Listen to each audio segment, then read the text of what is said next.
Facebook YouTube viral গান, আশা করি সকলের পছন্দ হবে।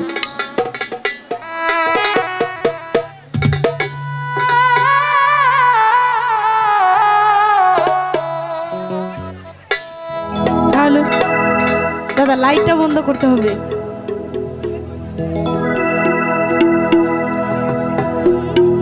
তোমার দেখিতে লাগে, তারপর কি, তারপরে কি, অপূর্ব সুন্দরী। টাঙ্গাইল জেলার ছেলেরা কিন্তু সিরাজগঞ্জের মেয়ের কাছে হেরে গেল। তোমার দেখিতে লাগে এইটুকু বলে দিছি, এইটুকুনি বললেন, তারপরে টুকু কিন্তু বলতে পারলেন না। তোমার দেখিতে লাগে অপূর্ব সুন্দরী,